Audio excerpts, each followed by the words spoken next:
I was out at the Chargers scrimmage on Sunday, and it was Khalil Mack and the defense that stole the show. You are Locked On Chargers, your daily podcast on the Los Angeles Chargers, part of the Locked On Podcast Network, your team every day.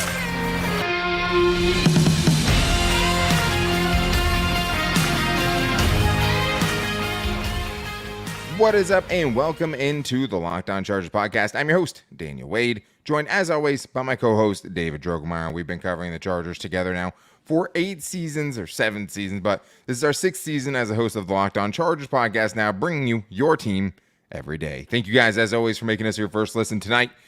And to make sure you never miss the show, go subscribe to the Locked On Chargers YouTube channel and also follow the show for free wherever you get your podcast from. So I was out at the Chargers scrimmage, and it was a very one-sided scrimmage for sure, with Khalil Mack and the defense dominating things. So we're going to start there in the offense.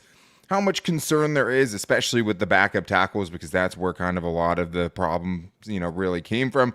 And also kind of talking about how they did figure some things out later on in the practice. And then some guys standing out like Mark Webb, kind of his first big plays of training camp so far. And also getting into Sebastian Joseph-Day with some of those injuries kind of piling up on the defensive line there. But today's episode is brought to you, as you can tell, by Birddogs. Go to birddogs.com/LockedOnNFL and enter the promo code LockedOnNFL for a white tech hat. With any order, you won't want to take your bird dogs off. We promise you. So, David, first of all, shout out to Charger fans, because it was packed out there at training camp for this scrimmage. I mean, I got there the same time I normally do to go to these practices, and there was no space left in the bleachers. My poor wife who was out there. Thank you to everyone who shouted me out and, said what's up when I was out there. It was great seeing everyone, as always.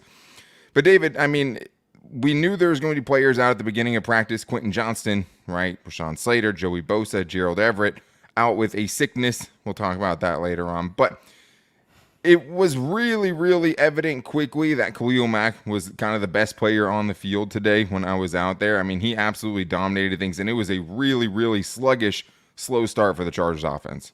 Yeah, I mean, that's what I saw too. I mean, just from a lot of the videos that were being pushed out, a lot of the comments. I mean, you did such a great job of chronicling what was going on.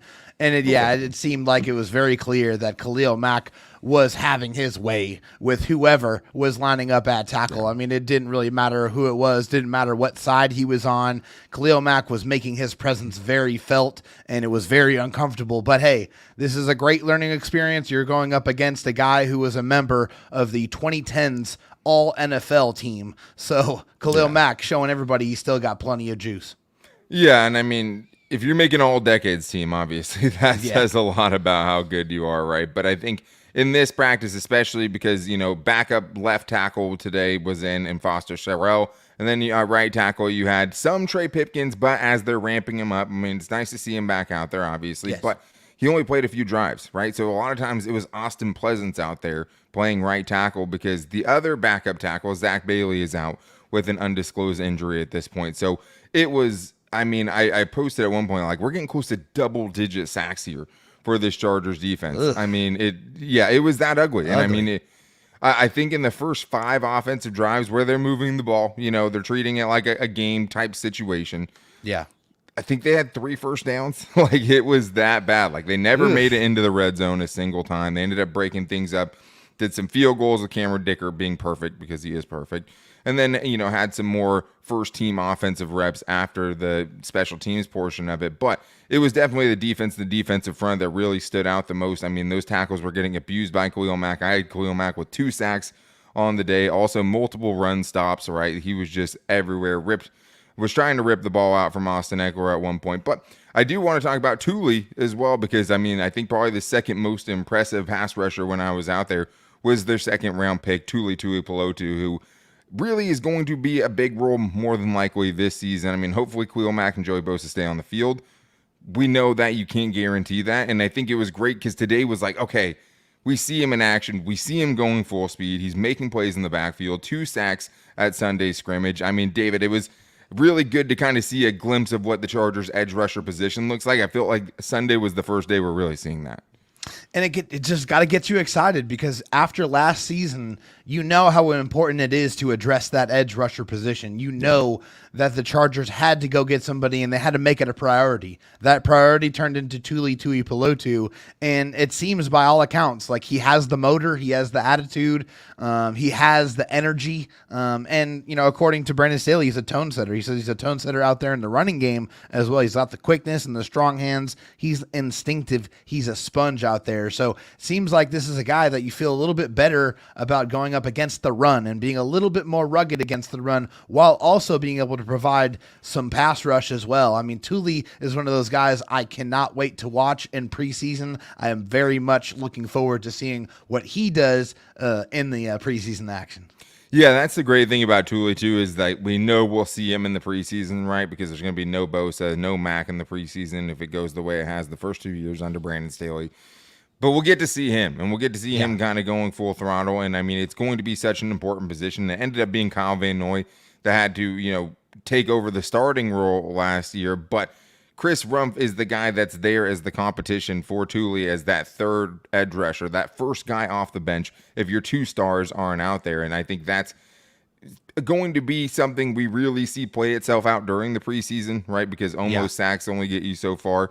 Chris Rumph did have a sack on Sunday at the scrimmage as well. He had some very kind words said about him by Brandon Staley, who praised how much improvement he's made so far, but also just praised his work as a special teams player, something that will keep him on this roster at least this year and probably going forward as well. But both those guys making big plays. I mean, it was at least 7 or 8 sacks by this Chargers defense. And then, and that kind of leads you to think like, well, should I be worried about the offense? Is it really just the defense looking this good? But it wasn't just the defensive line, because I think one of the biggest things that the defense took away on Sunday that really made the biggest difference, you didn't see the big plays. I mean, there were really no explosive plays by the Chargers offense, and I think it was a factor, of a couple of different reasons. It was, first of all, the defensive line was obviously getting in there. But part of the reason that the defensive line had so many sacks, though, was because the coverage and the initial coverage downfield was really, really good. I mean, it was really connected on the back end. Asante Samuel Jr. was making plays out there. Michael Davis was making plays out there.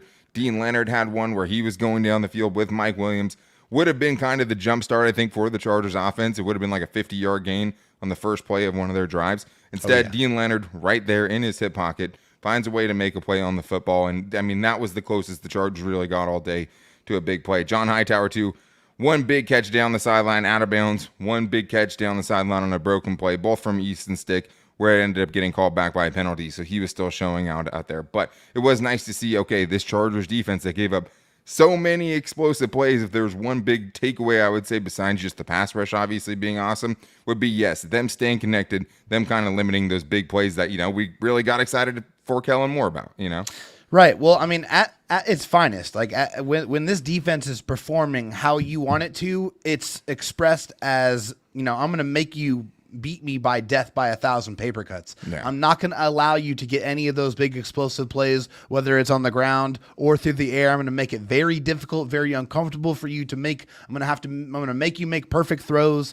I'm going to make you get yards after the catch. Like this is what the defense is supposed to do. They want their pass rushers to get home. They want the coverage to stay tight, and they want to limit those explosive plays. That is what this defense is at. Its apex, when it's at its best. That's what it looks like. So, I mean, at least from that perspective, I mean, you have to be excited about that, and you have to hope that maybe this is the year that this defense really turns the corner and really kind of turns into the type of defense that all of this potential says that it should be.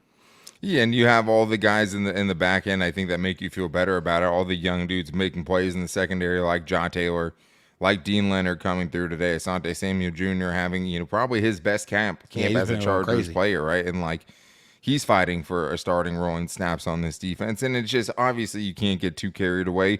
And there's injuries on the defensive line. It seems like competition is better, though, man. This training camp, right? I mean, it just seems like it's at a different level. Yeah, and I mean, and it's not going up against Joe Lombardi's offense either, right? I mean, it's going up against a more complicated offense, right? A more diverse offense, and they're still playing really well. And you can't totally buy in at this point, but I'll tell you what, I mean, it's been a trend, right? This is a trend now over the last few days where it's been mostly defense that we're getting on here and talking about. So I think it's very fair to be concerned a little bit about this offense with a new offensive coordinator. But I think I'm not really concerned about the offense as a whole right now, but there are a couple of things that are very, very concerning, specifically the depth at tackle and just the fact the Chargers did not bring a veteran tackle to push guys like Foster Sorrell, to push guys like Austin Pleasance, who we're saying his name for the first time today. So we're going to get into the offense, really, really getting off to a slow start, how concerned we are, but also really some silver lining. They had some very, very nice plays at the end of practice, which gave you just a little bit of hope. Okay, like it's just not just a fully terrible day for the Chargers offense. So we're going to get into that coming up right after this. First, though, I do need to tell you guys about my bird dogs. And the bird dogs, the best thing about them is obviously that they make you look so much better than the normal shorts that you're going to wear. I mean, bird dog stretch khaki shorts are designed to fit slimmer through the thigh and leg, giving you a truly sculpted look. And I'm not going to lie to you guys, I went through a lot of my life, especially in Southern California, wearing boxy Lego Man-esque shorts. And now with my bird dogs, like, I don't think I'll ever be able to get away with it again. I mean, whether you're golfing, whether you're swimming, whether you're hiking, whatever you're doing, bird dogs are the best way to get out there and get active, and I absolutely love them. The built-in liner that saves you from having to get all bundled up or bungled up in your boxers. I mean, it's definitely something that is a game changer, and I know I'm loving everything I've gotten so far from bird dogs, especially my hat, especially my tumbler that I have as well. But bird dogs uses that anti-stick sweat wicking fabric that keeps you cool and dry all day long. So make sure you guys go to birddogs.com/LockedOnNFL and enter the promo code LockedOnNFL for a free Yeti-style tumbler with your order. That's birddogs.com/LockedOnNFL for that free Yeti-style tumbler or this white tech hat. You won't want to take your bird dogs off. We promise you. All right, let's talk about this slop fest that we saw on offense on Sunday from the Chargers. And thanks to everyone who's checking us out. We know it's late tonight, but hey, I live in San Diego, came down from Costa Mesa. We appreciate you guys sticking around, and it was a good day to get out there. It was nice seeing all the fans out there as well, but it was really interesting to see the Chargers offense struggle the way they did. And I think when you think back a couple of days ago, we were talking about, hey, defense wins this day. And you also had, a bunch of different times where it just felt like the offense was good early and we're like, yes, they're opening it up. They're going deep. That's kind of slowed down a little bit, David. And I think it is fair to wonder if this Chargers offense is kind of struggling to pick up Kellen Moore's offense, right? If Justin Herbert is doing the right things and the rest of the offense is kind of picking them up around him. Are you concerned with how badly the Chargers offense fared on Sunday? No, I'm not going to sit here and say that I'm concerned with it. I mean, I think you're going to see struggles, on occasion here in training camp. You're going to see days where the offense looks like they're world beaters, and you're going to see days like today where the defense really wins the day and makes it very, very difficult. At least what you are seeing is you're having the offense win some and you're having the defense win some. You're not seeing one side of the ball completely dominating throughout for a long stretch of period of time. If that happens, then yeah, I think you have a lot more cause for concern. I think today it definitely took a little bit longer for them to get going than you probably would have liked. But am I overall concerned about the offense? No, I'm not. I'm not concerned. Yeah, I think as far as like when everyone's in there, I'm not concerned at all. And that's one big thing to take away is even how bad I said the Chargers defense was, you have to keep in mind that they were missing Rashawn Slater. They only had Trey Pipkins out there for a couple of drives. Yeah, offense. And you have Quentin Johnston out and Gerald Everett out. And this is kind of the first time you're looking at, okay, what does the offense look like if it's missing pieces? So I think that's always going to be an adjustment for your team. I mean, you're going to have to figure it out with the guys you have out there. I mean, you probably need to be throwing the ball a little bit quicker if it's Austin Pleasance and Foster Sorrell out there. Maybe that's an adjustment that has to be made. But, I mean, the defense was all over him. But I do think more than anything today, it was just sloppy. There was a couple really bad penalties. There was constant pressure on Justin Herbert. And it's just been a trend recently that you'd like to see it kind of get going a little bit more offensively. But at the same time, the running game is really, really hard to do in thud tempo, right? Yeah. Like, running game is something you can't fully or properly evaluate until guys are hitting the ground. So, like, every time Justin Herbert, or Austin Eckler gets touched, he's down, whether he would have broken the tackle or not. End of play, it's literally one hand touch out there a lot of these times. If, guys are only getting one hand on them, they're blowing it dead. And the one really, really funny part that was, I posted that they did it was a 3rd and 1. They went for a quarterback sneak. But it's like everyone's afraid to touch Justin Herbert. So I thought that was pretty hilarious. He picked up the first down. The short yardage situational kind of gameplay is definitely picking up for the Chargers. But it's like, what are you supposed to do if you're a defensive lineman? Like, you're going to blast Herbert and push him back? No chance. You're sure not. No chance. Yeah, that's going to be the end of your practice if you do that, buddy. Totally. And I mean, I think the biggest thing that stood out offensively that does actually concern me is just this was our first chance at kind of more exposure to the backup tackles and more meaningful situations, right? Yeah. That being Foster Sewell, who worked with Duke Manyweather, had a really, really good offseason, one of the most improved guys at the O-line Masterminds camp, according to him, which is great. He's working on his craft. I didn't think he was just straight awful. He was the better of the backup tackles, but still, when you have him and then Austin Pleasance, who was just getting beaten badly by Khalil Mack, as much as I'm not concerned about the overall offense, we know attrition is going to hit this team. We know the Chargers are going to have injuries, probably on their offensive line as well. Yeah. And this was, I think, a good glimpse of like, okay, well, maybe there should have been a veteran tackle coming in to try to push these guys, even if it's not, a world beater. Yeah, and honestly, right now, Daniel, it seems like there's a flurry of moves that have started to happen throughout the NFL. Oh, yeah, you're right about that. And it just seems like a lot of these teams are realizing, man, maybe I do have a deficiency that I need to fill, and maybe there is a couple of guys out there that I can sign that I feel I can improve my football team. I think right now is a lot of when those situations are happening, and hey, maybe the Chargers go and they evaluate the tape and they say, maybe I feel like I can upgrade my depth a little bit at tackle. Maybe I can go out there and bring somebody in to add some competition. I think that has definitely started to ratchet up, and I think I wouldn't be surprised if the Chargers look into making into that type of move if they feel like they need to. Yeah, the one thing I did see was they did have Brendan Hymus playing a little bit of right tackle as well at the end of practice today. They also did have Jordan McFadden playing some left tackle the other day as well. Yeah. So they're trying different things, but I think the biggest question comes down to this. Would you be willing to pull Jamari Sawyer and put him at right or left tackle if you needed to, right? Because one thing they've really been consistent about is not mixing and, really shuffling the offensive line during the season. They seem minimal movement, right? Yeah. Yeah, and I think that he could do it, and he would be their best swing tackle option. We just don't know how they would respond to that. Another thing is like we don't know if there's a guard behind him that they feel good and about to put in there. So I think it'll be great in the preseason to see Foster Sewell a little bit more. Hopefully we get to see Zach Bailey, a guy that like whenever they're talking about him, they talk very highly of him. Yeah, for sure. And I want to see why. Very highly of him. Right, yeah. One of the reasons they didn't bring in anyone, right? Like, you're showing a lot of confidence, whether you're saying it out loud or not, because you didn't bring anyone to compete with these guys. Trey Pipkins had injury issues all last season.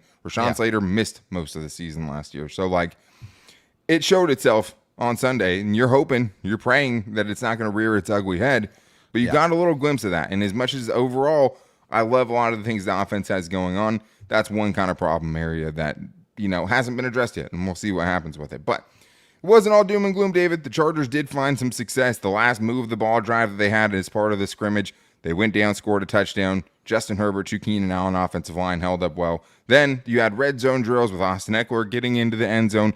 And we talked about that the other day. Chargers offense in the red zone, right? We actually saw some things kind of clicking. The interior of the offensive line was actually good. Got great push. Jamari Sawyer, Corey Linsley, Zion Johnson. Love that combo. Love that trio, I should say. And then, to end the practice, 2-minute drill, minute 33 left on the clock, one timeout, and they have to they're down by 1 point.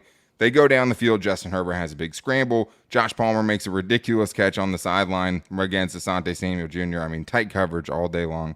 And then Trey McKitty, an unlikely hero, comes up with a big catch over the middle, gets them 15 yards when there was only 14 seconds left going into that last play, and Cameron Dicker kicks the game-winning field goal. So it was nice to see the Chargers' first-team offense kind of put some things together and specifically kind of find some, moments of success in the red zone, somewhere we really wanted to see them kind of start to work things out.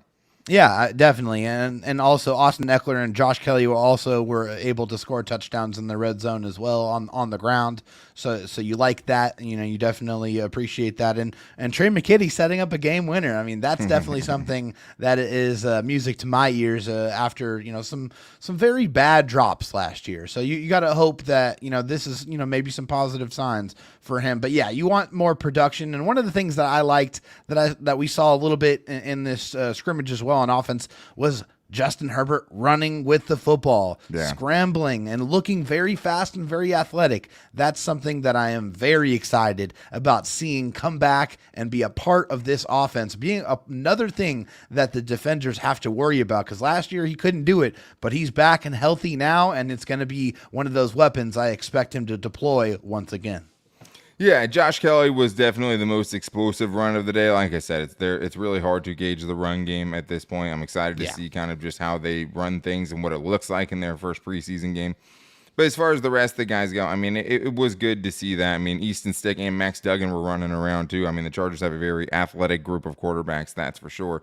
But as much as I'm not really concerned about the entire offense, there are some concerning just positions for this team specifically. And I think one of them now is the defensive line group, specifically the interior defensive line group, with Sebastian Joseph Day out a while. That's what we heard, a while. We got a little bit of an update on that. But it was also, David, a little bit of a shift in the safety battle. Who is going to be that safety for this team and make the roster? Mark Webb wants to throw his name in the ring, and Brandon Staley had some very complimentary things to say about him. So we're going to get into that coming up right after this.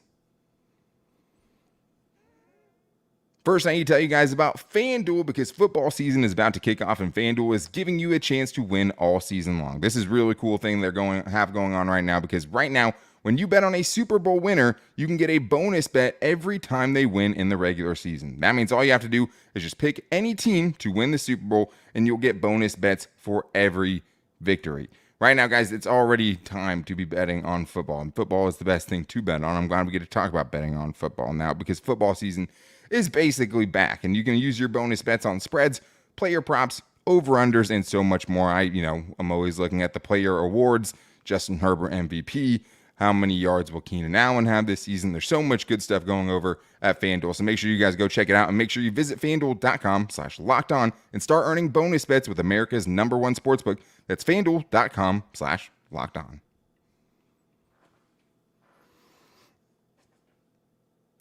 David, we did get to hear from Chargers head coach Brandon Staley after practice, and he gave a little bit of an update on Sebastian Joseph Day, because the only thing we had really heard about it last time we talked to everyone, we didn't even know about it, but then we heard he's going to be out a while. And day to day with Brandon Staley can mean week to week. Week to week can mean month to month.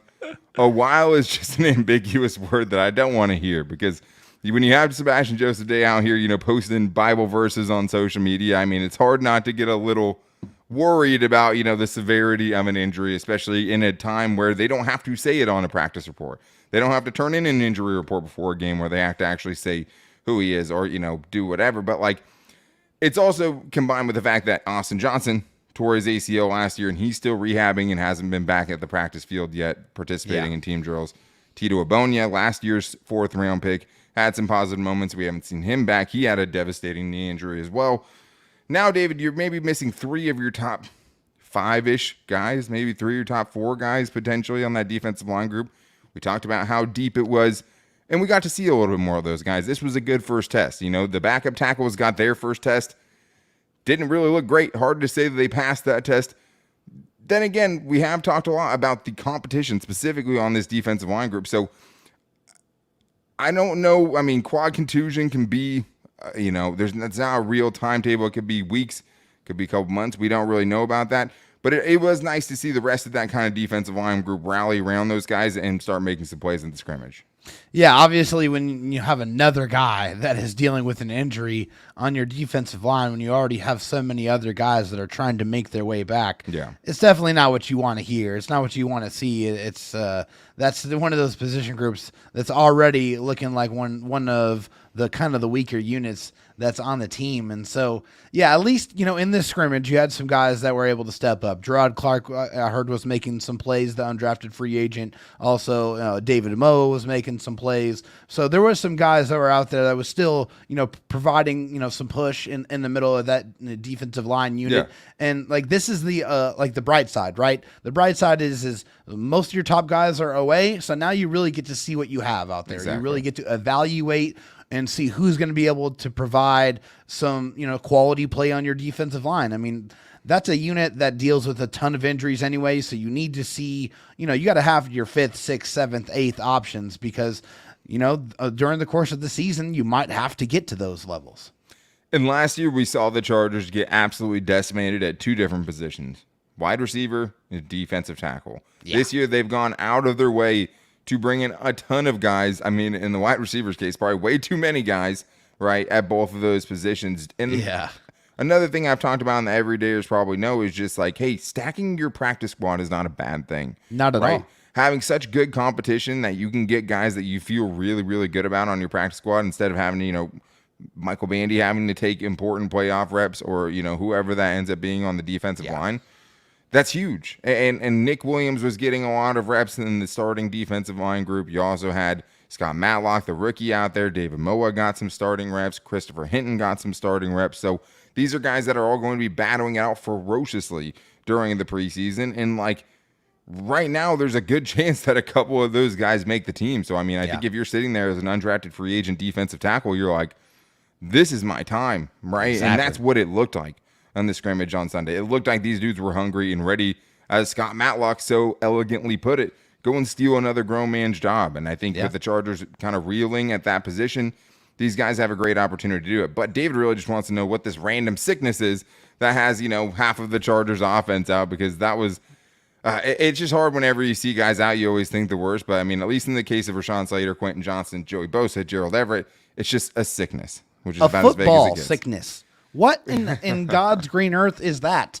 Brandon Staley, what is a football sickness? Can you please expand upon that? Can we figure out what that is? But yeah, that's crazy. It's very strange to have that many guys out with a quote unquote sickness. So yeah, that's definitely something that they need to get under control, or we're going to have to start quarantining some guys. We're getting up close to the season here. We don't need anybody missing any kind of significant time. At least that's, one of the good things. It's still a long time to go before we play any meaningful football. Well, and it's also important to remember that, okay, it's these guys, these big names are out there. They're staying healthy. For the most part, the program's working. A lot of guys are banged up and nicked up, but these guys will be back. It's all good. They aren't going to be playing in the preseason. So getting to this point, with all those guys still in the mix, I think is something to be very happy about. It is. Definitely. I do want to kind of point out one more player who really stood out there, and that was Mark Webb, because he made one of the biggest plays of practice. He got a pick six off of Easton Stick, and that's noteworthy just because we know the Chargers will be keeping on their safety roster this year Alohi Gilman, Derwin James, and JT Woods, and obviously not in that order. But the fourth safety spot is very much up for grabs. We haven't really seen anything out of A.J. Finley. He didn't get a ton of run on the defense at the scrimmage on Sunday, so that was kind of interesting. But we know it's probably between, right now, Mark Webb and Raheem Lane, potentially, A.J. Finley gets in there. But this was kind of the first time that Mark Webb, a guy who's been around for a couple of seasons, a 7th-round pick in Brandon Staley's first year, has kind of made a statement on one of these practices. Yeah, a guy who, by all accounts, has all of the kind of traits that you're looking for. A guy who is really kind of the true definition of a defensive back. A guy who can really just do a little bit of everything. A guy you could probably put on the outside as a corner. A guy that you can put back as a safety. And Brandon Staley spoke very highly on him. He said he's a guy that's been really focused from the springtime to now. So what we've seen is more consistency in his assignments. He's always had the ability, we think, and he's the right guy to be coaching. He also said the passing game has never been one of Mark's issues. You find out about what young safeties and when they have to tackle. We'll find out next week. He's athletic and he's versatile. So, that's just it right there. That's Brandon Staley saying, hey, we already know this guy, can act against the pass. We know he's got instincts for that, but we need to see what he can do as a tackler against the run. So it seems like this is another guy who has some tackling questions that need to be answered in the preseason. And, there's probably 5 different dudes in the Chargers secondary. Definitely. That you could probably say the same thing about, but that was very telling, right? And this is a guy that hasn't really made any kind of impact as a specific player or as a defensive player. But I did think one thing that Staley said that stood out, I think that really bodes well for Mark Webb's chances of making this roster, saying that Ryan Ficken said that he's made a big jump in special teams. Mm-hmm. That's the easiest way for him to get on this roster. Oh, definitely. And if he's making big strides there, if Ryan Ficken likes you, you're doing something right, and that's a very, very good sign. Shout out to Alohi Gilman, who also had an interception off of Justin Herbert off a ball that hit a receiver's hands and bounced into a defender's K9 too? waiting Didn't K9 get an interception as well? I don't know. Or was that the previous practice? No, maybe, I don't know. I don't think it was K9 at this one, but there was. It was wild, packed house. So I could not see everything, admittedly. No, but for sure. Very good day by the Chargers defense. Chargers offense, let's see them get some of their guys back, and we can start kind of evaluating that a little bit better because we'll still have time to see them at some of these practices coming up. But that's going to do it for us today. The Everydayers know we'll be back with you guys Monday through Friday as we always are. So we'll be back with you guys probably Tuesday early in the morning, recapping all of the latest Chargers news, and we'll be back with you guys to recap every practice here on the Locked On Chargers podcast. But to make sure you don't miss it, go subscribe or follow for free on the Locked On Chargers YouTube channel and listen wherever you get your podcast from. You can also find us on all of our social media. You can find me on Twitter at DanTalkSports, David Drogemeyer on Twitter at DroTalkSD, and the show's page at Locked On LAC. You can also find us on Instagram at Locked On Chargers and our Locked On Chargers Facebook page. But everydayers, we appreciate you. Salute to everyone who stayed up and listened to this live show recapping the Chargers scrimmage on Sunday. We will be back with you guys tomorrow-ish. Until then, take it easy and go Bolts.